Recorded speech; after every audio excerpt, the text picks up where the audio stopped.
오늘 우리에게 주시는 하나님 말씀은 누가복음 1장 26절부터 38절까지의 말씀입니다.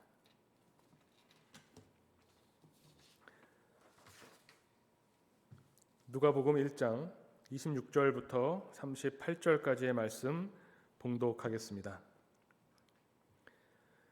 여섯째 달에 천사 가브리엘이 하나님의 보내심을 받아 갈릴리 나사렛이란 동네에 가서 다윗의 자손 요셉이라 하는 사람과 약혼한 처녀에게 이르니 그 처녀의 이름은 마리아라. 그에게 들어가 이르되 은혜 받은 자여 평안할지어다. 주께서 너와 함께 하시도다 하니 처녀가 그 말을 듣고 놀라 이런 인사가 어찌함인가 생각하매 천사가 이르되 마리아여 무서워하지 말라. 내가 하나님께 은혜를 입었느니라. 보라 내가 잉태하여 아들을 낳으리니 그 이름을 예수라 하라. 그가 큰 자가 되고 지극히 높으신 이의 아들이라 일컬어질 것이요 주 하나님께서 그 조상 다윗의 왕위를 그에게 주시리니 영원히 야곱의 집을 왕으로 다스리실 것이며 그 나라가 무궁하리라. 마리아가 천사에게 말하되 나는 남자를 알지 못하니 어찌 일이 있으리이까. 천사가 대답하여 이르되 성령이 내게 임하시고 지극히 높으신 이의 능력이 너를 덮으시리니 이러므로 나실 바 거룩한 이는 하나님의 아들이라 일컬어지리라. 보라 내 친족 엘리사벳도 늙어서 아들을 배었느니라. 본래 임신하지 못한다고 알려진 이가 이미 6달이 되었나니 대저 하나님의 모든 말씀은 능하지 못하심이 없느니라. 마리아가 이르되 주여 주의 여종이오니 말씀대로 내게 이루어지이다 하매 천사가 떠나가니라. 아멘. 네, 오늘 말씀은 천사가 마리아에게 나타나서 앞으로 아들을 낳을 것이다 라고 하는 주님의 탄생을 예고하는 그런 장면이 오늘 본문의 말씀입니다. 우리가 보통 흔히 우리 개신교에서 이 부분을 수태고지라고 일컫습니다. 마리아가 임신하였다라고 하는 소식을 천사가 와서 알려준다는 거죠. 이 수태고지 이야기, 이 이야기는 마태복음에도 나오는데 누가복음은 독특하게도 마리아에게 천사가 나타납니다. 마태복음에는 요셉에게 천사가 나타나죠. 이 누가복음은 아시는 것처럼 그 여인들 또 소외된 사람들, 약한 사람들에게 굉장히 관심이 있습니다. 그래서 직접적으로 예수님의 어머니가 되는 마리아에게 하나님께서 천사를 보내셔서 예수님의 탄생을 이야기하셨다는 겁니다. 이 수태고지에 대해서 묵상을 하면서 또 이 대림절 기간에 예수님의 탄생을 오심을 기다리면서 이 말씀을 묵상하는데 또 마음에 와닿는 그 이야기가 하나 있습니다. 어떤 화두를 던져준 그런 문장인데요. 이야기라기보다는 어떤 문장입니다. 아마 아시는 분들 많이 있을 겁니다. 인생은 멀리서 보면 희극이고 가까이서 보면 비극이다. 혹시 이런 말 들어보셨는지 모르겠습니다. 그 찰리 채플린이 했다고 하는 유명한 말이죠. 그런데 이 말은 뭐뭐하고 비극이고 희극이다 이렇게 이야기하면 병행된 문구로 두 개가 똑같지만 이 말이 이제 회자되면서 많이 좀 변형도 됩니다. 어떤 식으로 변형이 되냐면 인생은 멀리서 보면 희극이지만 가까이서 들여다보면 비극이다. 이런 말이 되죠. 그런데 또 다른 말도 있습니다. 인생은 가까이서 보면 비극이지만 멀리서 보면 희극이다. 아니 이거 똑같은 말인데 순서만 바꾼 것 같지만 뭐뭐지만 뭐뭐다라고 하면 뭔가 반전이 있는 것 같은 느낌이죠. 이 이야기와 저는 수태고지를 묵상하면서 이 이야기가 계속 떠올랐습니다. 우리가 살아가는 이 인생, 우리의 삶을 들여다보면 줌인, 요즘에 그 방송을 우리 온라인으로 많이 접하니까요. 줌인해서 땡겨서 보면 비극인데 줌아웃해서 쭉 뒤로 물러나서 인생을 보면 희극이다라는 이야기죠. 이거는 바뀌지 않습니다. 가까이서 보면 비극이고 물러나서 보면 희극인데 어떤 순서로 보느냐도 다른 것 같습니다. 왜냐하면 이 순서가 달라지면 끝이 달라지고 끝이 달라지면 그 대하는 이 이야기를 대하는 어떻게 보면 인생을 바라보는 태도가 달라지는 것 같아서 그렇습니다. 예를 들면 주민해서 우리의 인생을 가까이서 보면 비극이다. 우리 하나교회 교우들 어떠신지 모르겠지만 이 코로나 팬데믹 이 시대를 살면서 참 어렵고 힘든 매일매일을 살게 됩니다. 개인의 삶을 들여다봤을 때 참 어려움이 있죠. 그러나 카메라 앵글을 쭉 뒤로 빼서 줌아웃해서 바라보면 이것이 또 우리를 어디로 이끌어 갈지, 지금은 비록 개인은 힘들지만 또 우리 공동체에게 혹은 우리가 더 길게 봤을 때 이것이 또 좋은 의미로 다가올 수도 있을 겁니다. 가까이서 먼저 보고 뒤로 물러서서 보면 기쁜 일이고 희극일 수 있는데 반대로 또 들여다보면 아까 말씀드린 것처럼 순서가 바뀌면 또 태도가 바뀝니다. 이럴 때 많이 쓰는 것 같습니다. 어떤 가정이 이렇게 행복해 보이는데, 특히 우리 교회 나올 때 보면 교회에서는 다들 행복해 보이고 웃고 서로 즐겁게 이야기를 나누는데, 이렇게 줌인해서 땡겨서 가까이 쑥 들어가서 보면 사실 가정에 문제 없는 가정은 없죠. 이 문제 없는 가정이 없다고 쭉 가까이 들어가서 가정사를 하나하나 들여다보는 거는 물론 슬픔과 아픔이 있을 겁니다. 근데 그것으로 끝나면 얼마나 인생이 비극적이겠습니까? 제가 왜 이 말씀을 드리냐면 수태고지 이야기를 보면 이렇습니다. 멀리서 누가복음의 이야기를 우리가 오늘 읽고 이 마리아에게 일어난 수태고지 사건을 보면 사실 우리에게는 기쁨이죠. 멀리서 줌아웃해서 이 마리아의 이야기를 읽고 있다면 주님이 오시는 이 기쁜 소식을 천사가 와서 전하고 천사가 기뻐해라 너는 은혜 받았다 하면서 이 귀한 소식을 전하는 것이 얼마나 즐거운 일입니까? 우리가 또 대림절을 4주 동안, 오늘이 4번째 주일인데요, 4주 동안 기다리다가 이제 드디어 성탄이 눈앞에 있는데 천사가 와서 마리아에게 이렇게 기쁜 소식을 전하는 건 우리에게 참 즐거워 보입니다. 그런데 주민에서 쭉 당겨 들어가서 마리아의 처지에서, 마리아의 입장에서 마리아의 심정을 읽어본다면 이것은 정말 청천벽력과 같은 소식일 겁니다. 마리아도 그렇게 반문하죠. 아니 나는 남자를 알지 못하는데, 내가 아직 나이가 어리고 남자를 알지 못하는데 어떻게 내가 아들을 낳을 수 있다고, 아들을 낳게 될 것이라고 이야기하십니까?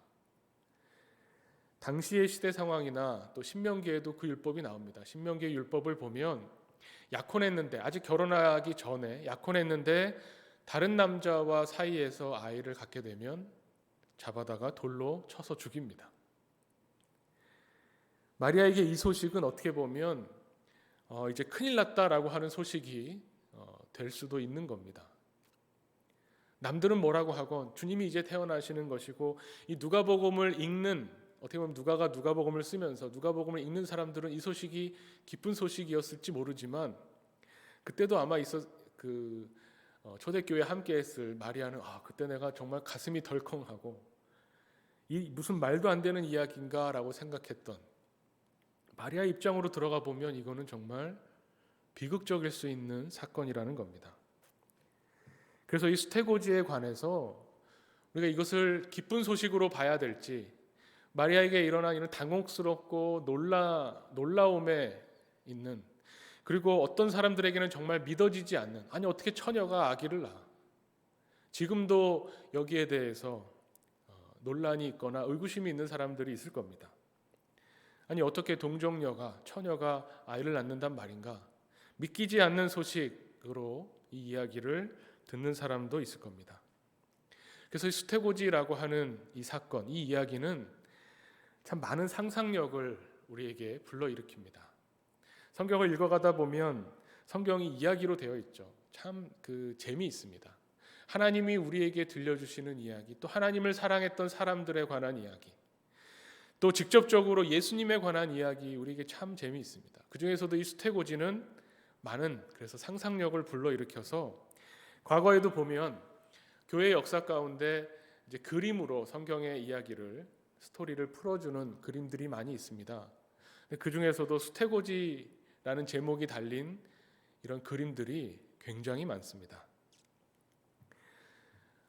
오늘 어차피 온라인으로 예배를 드리고 화면을 바라보고 있는 교우들에게 이럴 때 우리가 그림을 통해서 성경의 이야기를 접근해 가는 것이 어떻게 보면 참 좋을 수 있는 온라인 예배의 장점이 되겠죠.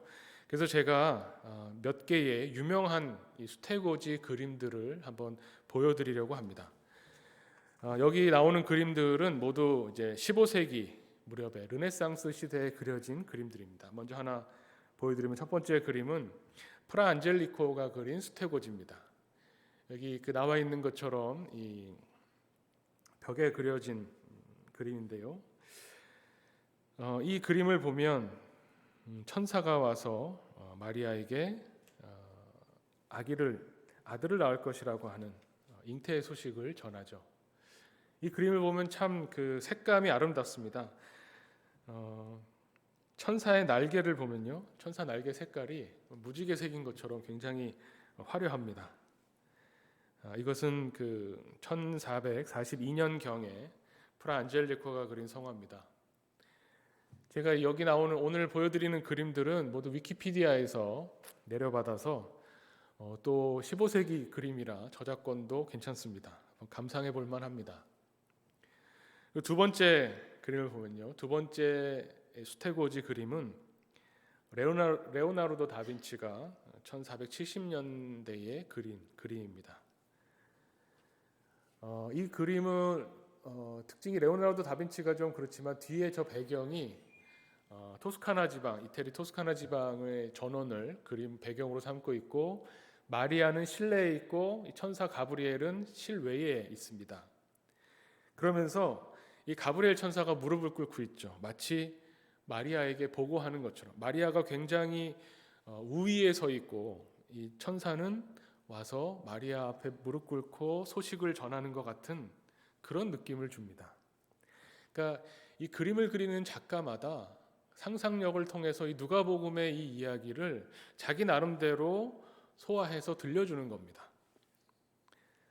그 다음 그림을 보면, 그 다음 그림은 산드로 보티첼리라고 하는 작가가 그린 그림입니다. 이 그림은 앞에서 봤던 두 개의 그림과는 또 다른 훨씬 많은 상상력이 들어가 있죠.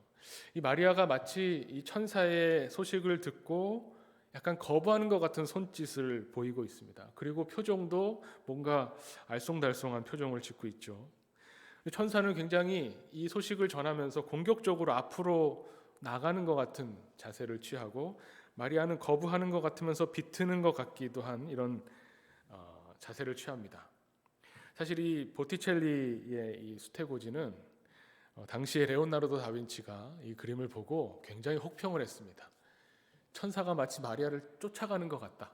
마리아는 쫓겨서 마치 창문으로 뛰어내릴 것 같다. 뭐 이렇게 비판했다고 하는 이야기도 들려옵니다. 그러니까 이 그림은 아마도 이 수태고지가 마리아의 입장에서 우리가 충분히 상상해 볼 수 있죠. 마리아 입장에서 얼마나 놀라운 소식이었고 받아들이기 어려운 소식이었는가. 내가 정말 이제 약혼했고 곧 결혼해야 되고 아직 남자를 알지 못하는데 천사가 와서 이 소식을 전할 때 얼마나 마리아가 그 소식을 듣고 당혹스러웠을까라고 하는 부분을 극대화해서 그림으로 이야기를 들려줍니다. 마지막으로 그림 하나를 더 보면, 이 그림은 15세기 말 16세기로 넘어가는 거의 그렇죠 17세기에 가까운 카라바치오의 수태고지입니다. 이 수태고지에서는 아까 레오나르도 다빈치에서 봤던 수태고지와는 또 느낌이 확 다르죠. 오히려 마리아가 밑에 있고 천사가 위에 있습니다. 마리아는 천사의 소식을 듣고 순종하고 받아들이는 듯한 이런 모습을 취합니다. 레오나르도 다빈치가 그랬던 마리아는 굉장히 위에 있는 것 같은 느낌인데, 이 그림에서의 마리아는 굉장히 낮고 받아들이는, 순종하는 듯한 느낌의 자세를, 또 그림을 보여줍니다. 네, 이런 거를 볼 때 이제 뭐 또 인터넷을 찾아보시면 많은 수태고지에 관한 이야기들이 있습니다. 그런데 이 르네상스 시대의 수태고지 제가 보여드린 네 가지 그림 중에 공통점이 하나 있다는 거 아시나요? 이 그림의 구도상의 공통점이 있습니다. 뭐냐면 천사가 왼편에 있고 마리아가 오른편에 있죠. 모든 그림이 그 최근에 그 뒤로 이후로 현대로 올수록 그림이 뭐 다양한 구도와 여러 가지 이야기들이 담겨 있어서 위치가 바뀌기도 하지만 대부분의 르네상스의 이 그림은 왼편에 천사가 있고 오른편에 마리아가 있습니다. 왜 그럴까요? 이 그림이라고 하는 것은 특히 성화는 글을 모르는 일반 민중들에게 성경의 이야기를 그림으로 들려줍니다. 그림이 어떻게 보면 언어죠.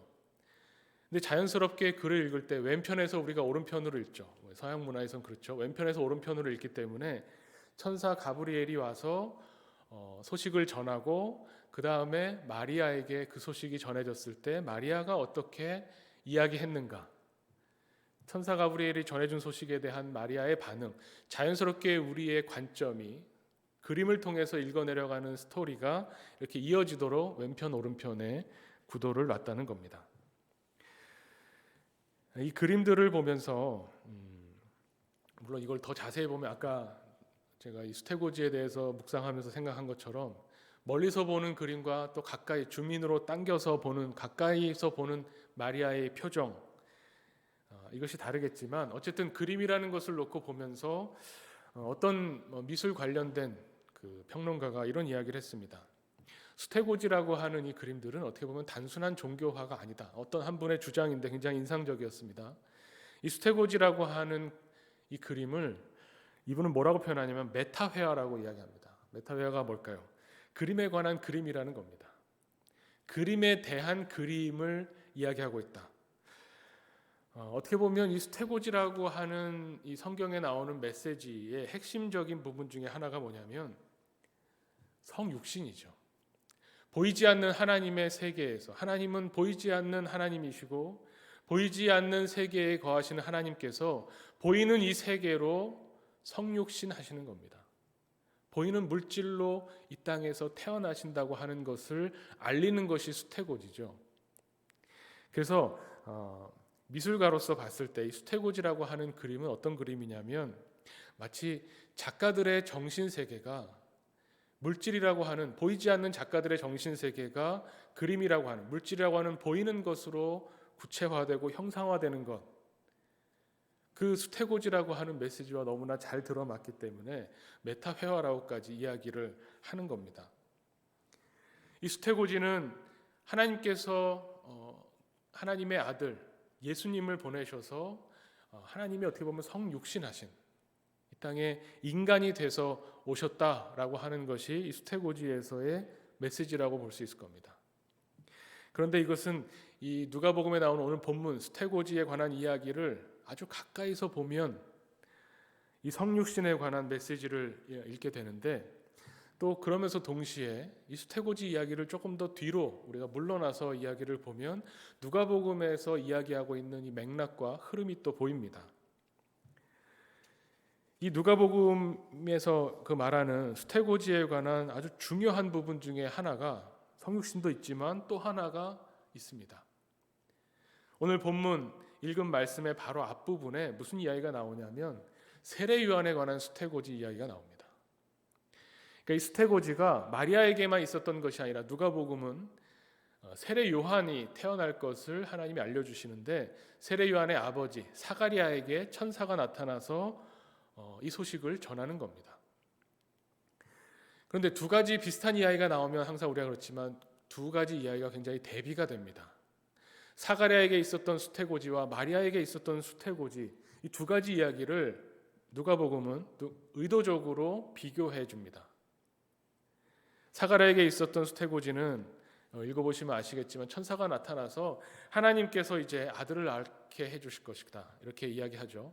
이 사가랴와 엘리사벳은 나이가 너무 많은데 그 나이 많은 사람들이 그동안 자식이 없었습니다. 유대 사회에서 결혼해서 정식 부부가 됐는데 그리고 또 제사장의 역할을 하고 있는 이 사가랴에게 있어서 자식이 없다고 하는 것은 굉장한 흠결이죠. 아마 엘리사벳은 그것 때문에 오랫동안 고통받았을 겁니다. 그런데 하나님이 사자를 보내셔서 기쁜 소식을 전합니다. 너희에게 아들을 주실 것이다. 아예 아이라고도 하지 않고 아들을 주실 것이고 그 아들의 이름을 요한이라고 해라. 이름까지 정해 주십니다. 얼마나 기쁘고 좋은 소식입니까?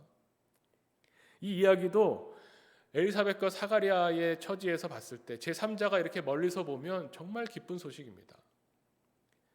사가랴는 정말 기뻐서 날뛰어야 되는 그런 소식인데 그 소식을 듣고 사가랴의 반응은 뭐냐면 아니 우리가 나이가 이렇게 많은데 어떻게 아기를 낳습니까? 어떻게 아들을 낳습니까? 그랬을 때에 이 수태고지 하나님의 말씀을 사가랴는 믿지 못했다는 겁니다. 가브리엘 천사가 이렇게 말합니다. 누가복음 1장 19절에 보면 가브리엘이 이 좋은 소식을 전하여 내게 말하라고 보내심을 받았노라. 이건 분명히 좋은 소식이고 평생을 자식 없이 살았던 가정에 너무나 기쁜 소식임에도 불구하고 이것을 전하라고 보내심을 받은 가브리엘 천사가 이야기했을 때 사가랴는 믿지 못한 겁니다. 그래서 20절에 내가 내 말을 믿지 아니하거니와 때가 이르면 내 말이 이루어지리라. 그래서 사가랴는 한동안 말을 못하게 됩니다. 이 수태고지를 하나님의 이 말씀을 믿지 못했기 때문에. 그런데 또 하나님은 어떻게 행하시냐면 사가랴가 이 말씀을 믿던 믿지 못하던 하나님은 하나님의 때에 하나님의 말씀을 이루시겠다라고 선언하셨다는 겁니다.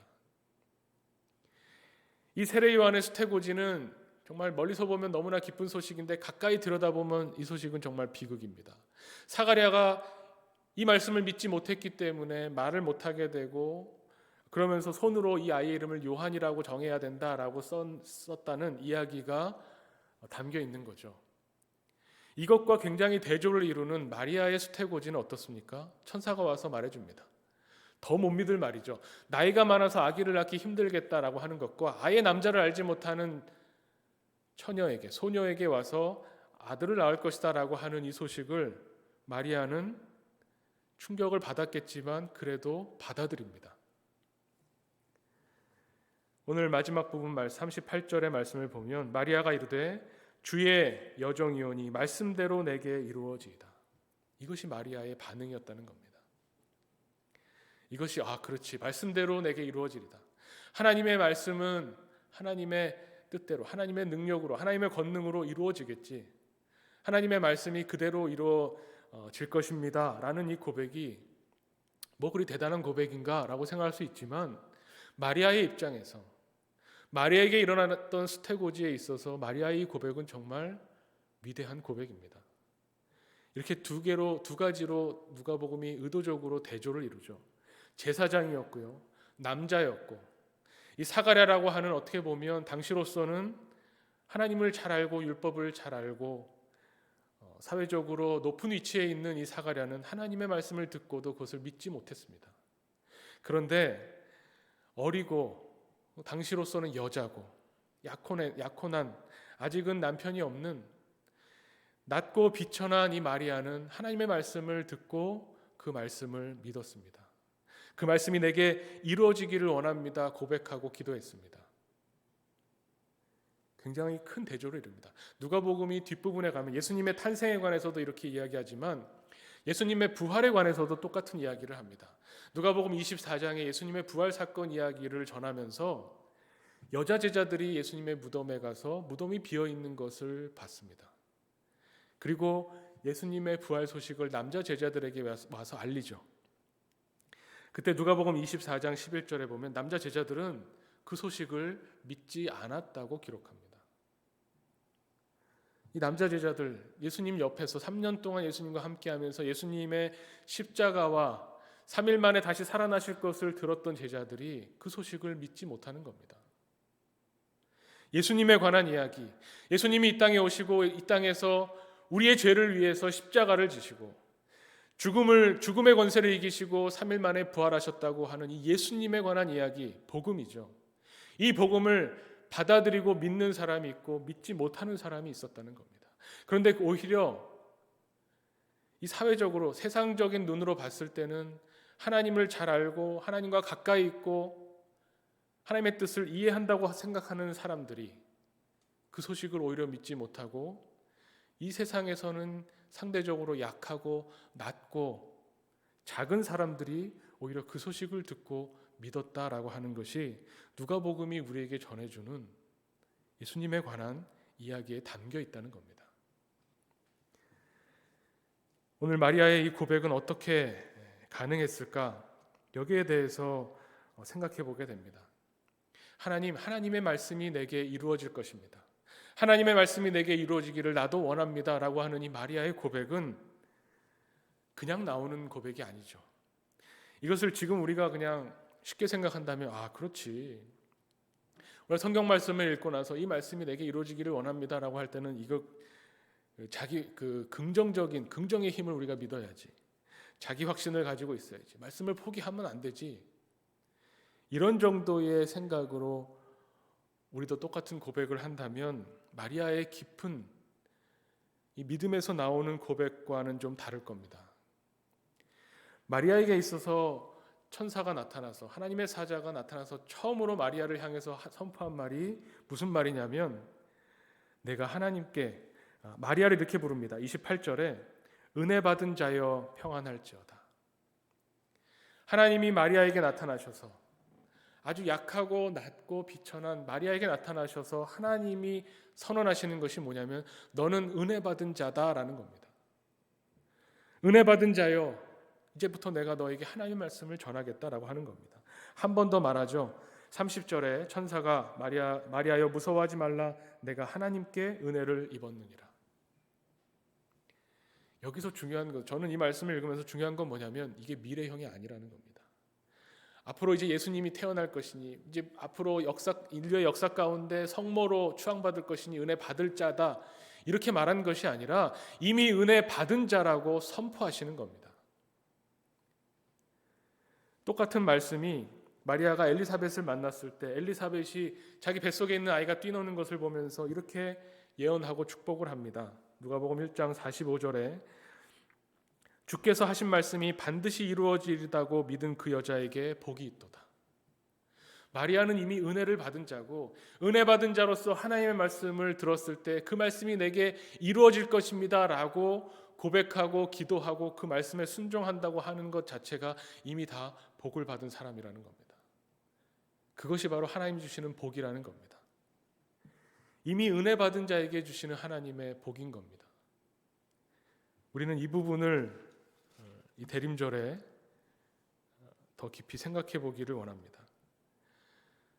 마리아에게 나타나셔서 하나님께서 은혜 받은 자야 라고 말씀하시는 그 하나님의 음성을 우리도 듣기를 원합니다. 왜냐하면 우리는 이미 하나님의 은혜를 받은 자라는 겁니다.